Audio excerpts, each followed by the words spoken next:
नमस्कार, आप देख रहे हैं वीके न्यूज और मैं दुष्टुर उपाध्याय। मोदी सरकार पीएनबी घोटाले के आरोपी नीरव मोदी को लंदन से भारत लाने के लिए जी जान से कोशिशों में लगी हुई है। तो भाई कांग्रेस देश को करोड़ों का चूना लगाने वाले इस भगोड़े के बचाव में उतर आई है। इस बात को लेकर एक बड़ा खुलासा हुआ है, क्योंकि कांग्रेस में शामिल बंबई और इलाहाबाद हाई कोर्ट के पूर्व जज अभय थिप्से ने नीरव मोदी के पक्ष में गवाही दी है, जिसके बाद वो चर्चा में है। भारत सरकार ने बुधवार को भगोड़े हीरा कारोबारी नीरव मोदी के खिलाफ धोखाधड़ी और धन संशोधन के मामले में लंदन की एक अदालत में सबूतों के तौर पर और दस्तावेज जमा किए। इस सुनवाई में नीरव मोदी के बचाव पक्ष में दो लोगों ने गवाही दी है। पहले हैं थियोरी फ्रिंच और दूसरे हैं भारत से न्यायमूर्ति अभय थिप्से। इन्होंने वीडियो लिंक के माध्यम से नीरव मोदी के बचाव में अपनी गवाही दी है। पहले गवाह थियोरी फ्रिंच एक मशहूर फ्रांसीसी आभूषण विशेषज्ञ हैं। दूसरे गवाह अभय थिप्से हैं, जिन्होंने बॉम्बे और इलाहाबाद उच्च न्यायालयों के पूर्व न्यायाधीश रहने के बाद साल 2018 में कांग्रेस ज्वाइन कर ली थी। अभय थिप्से ने नीरव मोदी के बचाव में कहा था कि भारतीय कानून के मुताबिक जब तक कि किसी के साथ धोखा ना हो तब तक धोखाधड़ी नहीं होगी। धोखाधड़ी के अपराध में धोखा अनिवार्य हिस्सा है।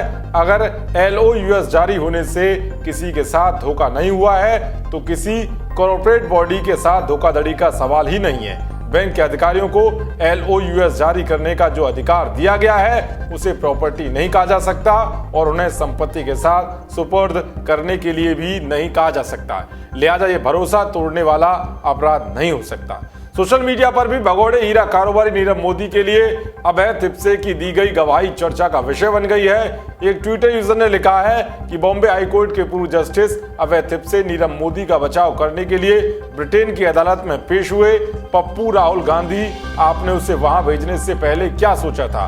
भारत का कोई भी नहीं जानता या फिर नीरव ब्लैकमेल कर रहा है? दरअसल साल 2019 के आम चुनावों से कुछ महीने पहले ही कांग्रेस में शामिल होने के बाद अभय थिप्से ने कहा था कि फांसीवादी ताकतों के सामने खड़ा होना जरूरी है। झूठी ऐतिहासिक पटकथा लिखी जा रही है। संवैधानिक सिद्धांतों को बरकरार रखा जाना जरूरी है। आक्रामक राष्ट्रवाद की आड़ में सांप्रदायिकता फैलाई जा रही है। इन सभी ताकतों के खिलाफ अकेले लड़ना असंभव है। बता दें कि ये वही अभय थिप्से हैं जिन्होंने हिट एंड रन केस मामले में बॉलीवुड अभिनेता सलमान खान को जमानत दी थी।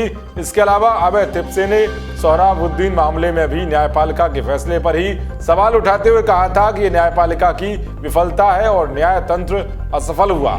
उन्होंने आरोप लगाया था कि हाई प्रोफाइल आरोपियों को बरी किया गया है। वामपंथी गिरोह की तरह ही अभय थिप्से ने भी जस्टिस लोआ की मौत पर संदेह व्यक्त करते हुए कहा था कि उनकी मौत की जांच की जानी चाहिए और कॉल रिकॉर्डिंग भी देखी जानी चाहिए। दरअसल ये लगभग वो मामले हैं जिन पर अक्सर कांग्रेस से लेकर हर सरकार विरोधी दल केंद्र सरकार के खिलाफ फर्जी नैरेटिव बनाते हुआ है। ऐसे में यदि कांग्रेस अपने नेताओं को भगोड़े हीरा कारोबारी नीरव मोदी के बचाव में उतारती है तो इस पर पार्टी के संदेहास्पद भूमिका ही नजर आती है। क्या आखिर क्यों वो एक भगोड़े का बचाव कर रही है?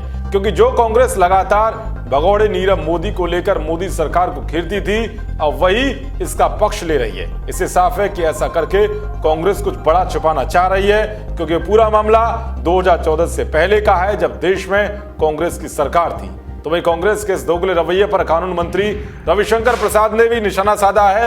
रविशंकर प्रसाद ने कहा है कि कांग्रेस पार्टी ने हर प्रकार से नीरव मोदी और मेहुल चोकसी को बचाने की कोशिश की है। उन्होंने एक फोटो दिखाते हुए कहा कि कांग्रेस नेता राहुल गांधी 2013 में नीरव मोदी के एक कार्यक्रम में शामिल हुए थे। तो बीजेपी प्रवक्ता संबित पात्रा ने भी ट्वीट करते हुए राहुल गांधी को घेरा है। उन्होंने लिखा है कि यहाँ भारत में राहुल गांधी नीरव मोदी को लेकर सरकार से सवाल पूछते हैं, दूसरी तरफ राहुल के खास एवं कांग्रेस के अभय थिप्से नीरव मोदी के पक्ष में गवाह बनते हैं। आखिर क्या है जो राहुल गांधी नहीं चाहते कि नीरव भारत आए?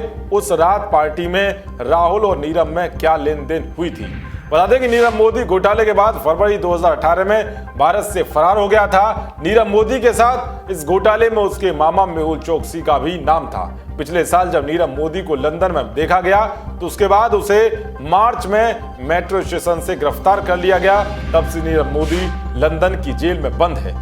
नीरव मोदी पर साल 2011 से 2017 तक पीएनबी के अधिकारियों के साथ धोखाधड़ी और साजिश से पंजाब नेशनल बैंक के लेटर ऑफ अंडरटेकिंग के माध्यम से अत्यधिक लाभकारी दरों पर 6,498 करोड़ रुपए बिना सैंक्शन किए ऋण प्राप्त करने का आरोप है। अब आपको क्या लगता है, जिस तरह से कांग्रेस नेता और पूर्व जज अभय थिपसे ने नीरव मोदी के पक्ष में गवाही दी है, क्या वाकई नीरव मोदी का बचाव करके कांग्रेस कुछ बड़ा छिपा रही है?